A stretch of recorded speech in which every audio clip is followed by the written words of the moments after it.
네, YTN 라디오 생생경제 함께하고 계십니다. 이번 주 경제 뉴스 중에 중요한 뉴스를 골라서 그 안에 숫자로 맥을 짚어드리는 시간이죠. 숫자로 보는 경제. 자, 오늘도 권혁준 경제평론가와 함께하도록 하겠습니다. 평론가님 안녕하세요.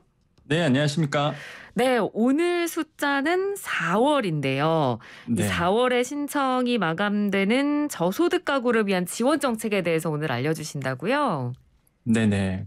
그 희망 저축 계좌랑 청년 내일 저축 계좌인데요. 네. 먼저 그 희망 저축 계좌는 저소득층의 자산 형성 지원 사업으로 나온 정책입니다. 그래서 3년간 본인이 저축액을 모으면은 적금을 들으면 근로소득 장려금을 이제 정부에서 주는 이런 통장 사업이라고 보시면 되겠고요. 네.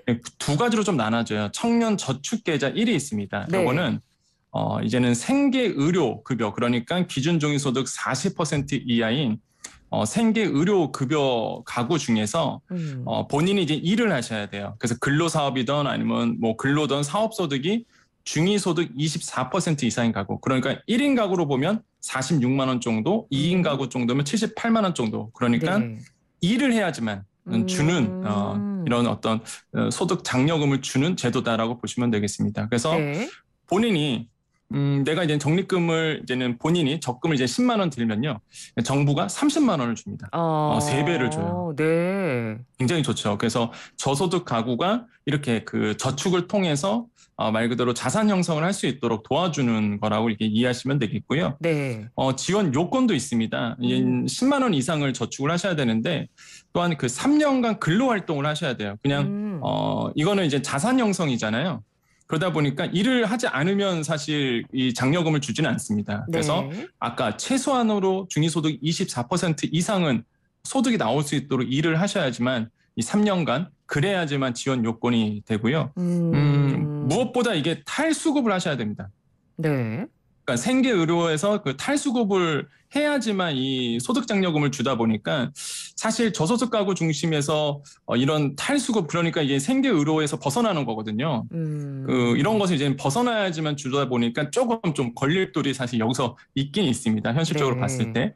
이런 사업이고 신청 기간은 4월 6일부터 4월 20일까지다 보니까 혹시 이제 본인이 나도 이런 저축을 희망저축 계좌를 받고 싶다 하시는 분들, 이제 생계의료 급여 중에서 이러신 분들은 뭐 신청하셔도 좋을 사업이다라고 말씀을 드리겠고요. 네네. 그 희망저축 2도 있습니다. 요거는 이제 대상이 좀 다른데 기준중위소득 50% 이하인 주거교육급여 가구고요. 그다음에 차상위 계층 가구가 해당이 됩니다. 마찬가지예요. 요거는 10만 원을 적립을 하면은요, 적금을 하면은 10만 원을 또 정부가 이렇게 주는 이런 사업이라고 보시면 되겠고요. 네. 요것도 신청 기간이 4월 6일부터 들어갔고, 요거는 하루 좀 짧습니다. 4월 19일까지 신청하셔야지만 이제 가입이 가능하다라고 말씀을 드립니다. 네.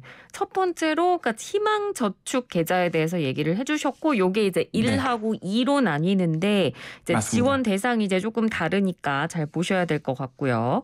자, 그럼 네. 이거 신청할 때 뭐 내가 좀 반드시 꼭 알아야 될 내용이나 좀 주의할 점도 있을 것 같은데요. 네, 일단 희망저축 1 같은 경우에는요, 그 본인이 이제 적립금 통장이 따로 있고요. 그다음에 네. 정부가 주는 매칭금이 따로 있습니다. 이게 가상 계좌로 들어가기 때문에 얼마나 쌓였지라고 본다 그러면 본인 적립금은 본인 적립금만 이제 통장을 보고 확인하고, 매칭금은 이런 지원 확인을 위해서는 통장 정리를 또 따로 하셔야 되는 부분이 있습니다. 그래서 이런 부분도 있겠고, 네. 그다음에 해지 요건이 있어요. 해지 요건이 뭐냐면, 그러니까 사전에 적립 중지 신청이 없이, 그러니까 적립 중지는 뭐냐면 내가 뭐 질병을 당할 수도 있고 사고를 당할 수 있잖아요. 네네. 이럴 경우는 내가 사실 소득할 수가 없으니까 이렇게 미리 이렇게 중지 신청이 없이, 고지 없이 예를 들어서 6개월 동안 중위소득 24% 미달한다. 한마디로 이제는 일을 안 하는 거죠. 그러면은 사실 이게 해지를 당합니다. 그래서 그렇군요. 요것도 꼭 아셔야 되겠고, 그다음에 저축계좌 2에 주의할 점도 있어요. 아까 네. 희망저축계좌 1가 있고 2가 있다고 그랬잖아요. 네네. 2 같은 경우에는 좀 특별한 게 자립역량 교육이라고 해서 교육을 따로 받으셔야 됩니다. 10시간. 그다음에 네. 상담도 받으셔야 되는데 총 6회. 집합교육 2시간 필요해서 네. 이렇게 따로 교육을 또 받으시는 부분이 있어요. 네. 그래서 요거를 하셔야지만 사실 지급 요건이 되고, 또 요거 희망저축계좌 2의 또 특징은 뭐냐면 사용 용도의 50% 이상을 증빙을 하셔야 됩니다. 내가 이걸 어떻게 썼다라는 걸 또 증빙을 그렇군요. 하셔야 되기 때문에 이런 것도 사실 주의를 하셔야 되겠다라고 말씀을 드리겠습니다. 네, 알겠습니다. 자, 먼저 저희가 희망저축 계좌에 대해서 좀 알려드렸고, 그리고 다음에 알려주실 청년내일저축계좌, 이건 또 어떻게 다른 건가요? 네, 일단 청년내일 저축 계좌는요, 비슷한 겁니다. 이게 월 10만 원을 저축을 하면 근로소득 장려금에서 정부가 또 10만 원을 줘요. 그런데 수급자라든지 차상위 계층 청년 같은 경우에는 10만 원이 아니라 정부 지원금 30만 원을 줍니다. 그래서 요게 조금 다르고요. 가입 연령이 있습니다. 이게 청년이다 보니까 만 19세 이상부터 만 34세 이하까지 적용이 되고요. 네. 수급자나 차상위 계층은 이게 좀 넓어졌어요, 범위가. 그래서 39세까지 이제 허용이 됩니다. 그래서 누구나 다 가입할 수 있는 건 아니고 이것도 이제 저소득 청년들 대상이다 보니까 근로사업소득이 연간 600만 원 초과하고 2,400만 원 이하이신 분들이 이제 가능한데 이제 수급자나 차상위 계층 경우에는 뭐 연간 근로사업소득 기준이 없습니다. 이런 분들은 그냥 가입이 가능하시고 그래서 재산도 기준이 있습니다. 대도시 같은 경우에는 한 3억 5천만 원 이하야만 가능하고 중소도시는 2억 원 이하이지만 좀 가능한 부분도 있고 신청 기간은요 7월부터 요거는 받습니다. 그래서 준비하셨다가 7월에 되면은 청년 내일 저축계좌 이제 활용하시면 되겠습니다. 방금 말씀해 주신 그 재산이라는 거 안에는 뭐가 들어가는 건가요? 내가 가지고 있는 집? 네, 맞습니다. 자동차? 이런 걸까요? 네. 보통 우리가 재산을 얘기할 때 복지에서는요, 이제 가구 소득을 얘기합니다. 그래서 나의 재산이 아니라 우리 가구에 대한 전체에 대한 뭐 재산이 다 포함이 됩니다. 그래서 집도 부동산도 다 포함되기 때문에 대도시는 한 3억 5천만 원 이하기 때문에 그래서 요 정도 이상의 부동산을 가지고 있으면 사실 이 혜택은 받을 수 없다라고 말씀을 드리겠습니다. 네, 알겠습니다. 자, 그러면 네네네. 그리고 제가 이렇게 청년 얘기를 해드렸잖아요. 네.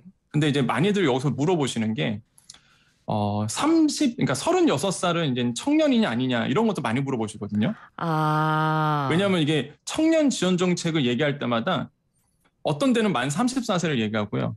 어떤 데는 만 39세를 얘기하다 보니까 아니 도대체 그럼 청년의 기준이 뭐냐고 이렇게 물어보신 분들이 굉장히 많으세요. 그러실 수 있을 것 같아요. 특히나 또 이 나이대에 해당되는 분들은 이 청년이냐 아니냐에 따라서 또 지급을 받을 수 있느냐 없느냐가 또 나뉘기 때문에 네, 맞습니다. 궁금해하시는 분들 많으실 것 같은데요. 그러니까 이게 지금 아마 청취하고 계시는 분들이 이제는 본인 자녀가 있거나 아니면 본인이 또 청년이신 분들은 아마 이 정보를 잘 들으셔야지만 아마 지원 정책을 좀 받으실 것 같은데 사실 이게 청년의 기준이 다 다릅니다. 그래서 보통 우리가 그 청년 정책의 수립과 청년 지원에 관한 기본적인 사항을 규정한 청년 기본법이라고 있어요.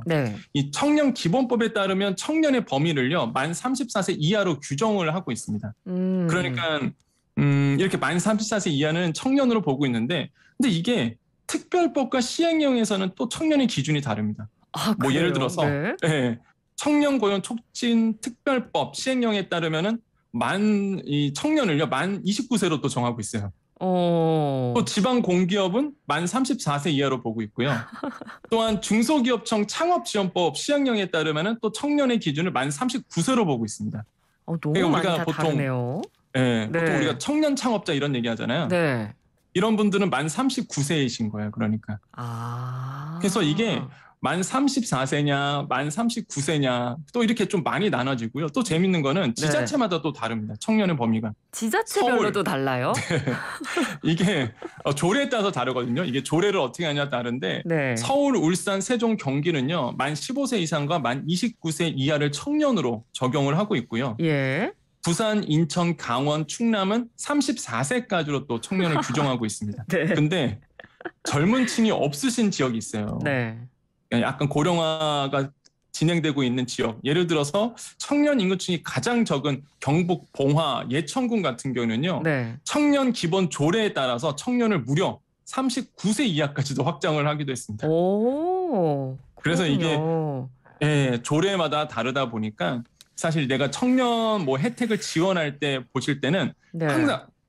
항상 주의 깊게 보셔야 돼요. 이게 39세일지, 네. 34세일지 이렇게 좀 조례를 보시면서 꼭 확인하셔야 되겠다는 말씀을 드리겠습니다. 네, 그러니까 이게 지자체별로도 다르고 뭐 세부적인 정책 대상에서도 이 기준이 조금씩 다들 달라서 네. 그러니까 뭐 아예 이 안에 딱 포함이 되는 나이에 때 계시는 분들이면 괜찮겠습니다만 이제 이 네. 34세에서 39세 요 사이에 있는 분들은 특히나 더 잘 챙겨 보셔야 될 것 같은데요. 맞습니다. 자, 저희가 이렇게 뭐 나이에 대해서 이야기를 했으니 한 가지 더 좀 얘기를 해보도록 하겠습니다. 아마 요즘 이거 정말 관심 있으신 분들 많으실 것 같고 제 주변에서도 도대체 이거 언제 추진되냐고 언제부터 시행되냐고 물어보시는 분들도 꽤 계세요. 그러니까 이번에 대통령직 인수위원회가 이제 그 법적 사회적 나이 계산법을 만 나이로 통일하는 방안을 추진하겠다 이렇게 얘기가 나와서 지금 굉장히 화제인데요. 이게 구체적으로 어떤 내용을 담고 있습니까? 그러니까 우리나라는요 나이가 세 가지나 돼요. 이게 연나이, 새나이, 만나이 이렇게 있는데 그러니까 알기 쉽게 그냥 사례를 말씀드리면 제가 이제 78년 7월생이거든요. 네. 그러면 연나이로 보면은 이게 44세입니다. 그러니까 연나이는 뭐냐면 연도에서 연도를 빼요. 그러니까 2022년도에서 7, 8을 뺍니다. 네. 그러면 이제 44세가 나오죠. 네. 그다음 이게 연나이고요. 새나이는 뭐냐면 한국식 나이예요. 한국식 우리가 보통 나이. 그래서 그러니까 저는 새나이로 보면은 45세인 거죠. 네. 만 나이는 생일로 보잖아요. 생일이 안 지나셨죠 지금? 네, 생일이 안 지나서 저는 43세입니다. 그러니까 이게 나이가 세 개인데, 네. 근데 이게 왜 중요하냐면 연나이는요 행정에서 많이 쓰입니다. 이 단순하잖아요. 이게 연도에서 연도를 빼다 보니까 예를 들어서 병역법, 청소년 보호법, 초중등교육법, 민방위 기본법, 향토예비군 설치법, 심지어 소득세법에서도요 연말정산할 때 이럴 때 연나이를 써요. 그렇군요. 그러니까 이게 너무 중요한 거예요, 나이가. 네. 그래서 사실 이제는 행정적으로 봤을 때 이게 편하다 보니까 왜냐하면 만 나이 쓰다 보면은 생일이 지났냐 안 지났냐에 따라서 이게 좀 달라지잖아요. 네. 그래서 이제는 행정에서는 연나이를 많이 쓰고 새나이는 뭐 태어나자마자 한 살을 시작하잖아요. 네. 우리나라에서 쓰는 나이고 사실 다른 나라에서는 이런 셈법 찾아보기 힘들죠. 새나이는. 그렇죠. 근데 해외에 나가보면 다 아시겠지만 만 나이 씁니다. 맞습니다. 대부분 국가에서 만 나이를 써요. 그래서 0세부터 시작해서 내가 생일이 지났다? 그럼 이제 한 살씩 이제 추가하는 건데. 네. 근데 우리나라에서는요, 62년도부터 민법상 공식 나이를 만 나이를 쓰고 있어요, 사실. 많은 분들이 오해하시는 게 만 나이가 사실 공식적인 민법상의 나이입니다. 네. 그러다 보니까 되게 혼란하죠, 지금. 그렇죠. 그래서 대표적인 사례는요, 최근에 있었습니다. 이게 코로나19 때 있었는데. 네.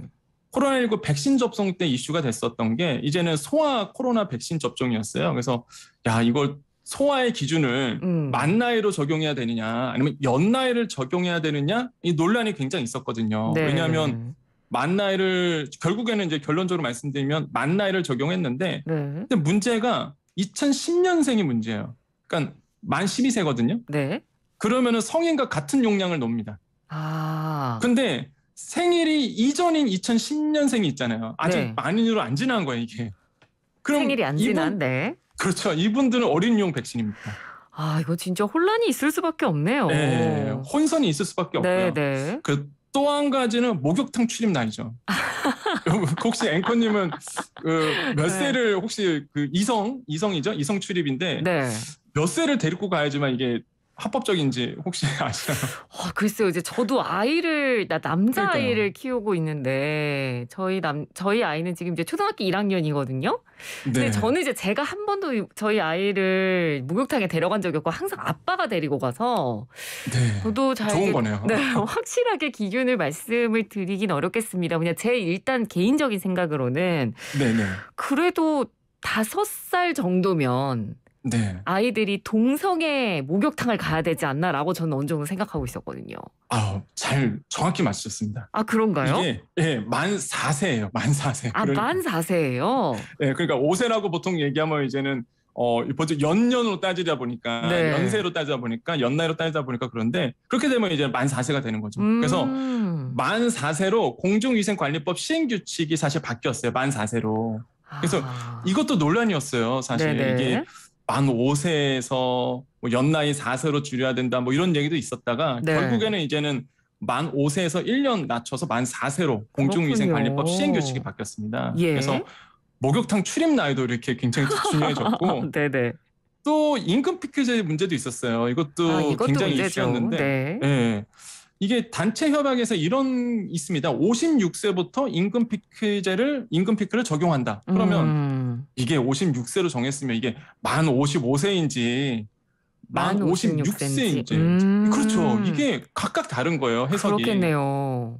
결국에는 대법원에서 이제 만 55세 딱 판결을 했죠. 그래서 예. 딱 만 55세로 됐는데 이러다 보니까 나이가 굉장히 중요해졌습니다. 이게 네. 그래서 이제는 인수위에서 그런 거죠. 이제 지금 사회 통념상 무조건 나이를 쓰면 우리는 그냥 만 나이로 보자. 이렇게 이제는 지금 추진을 하고 있는데 네.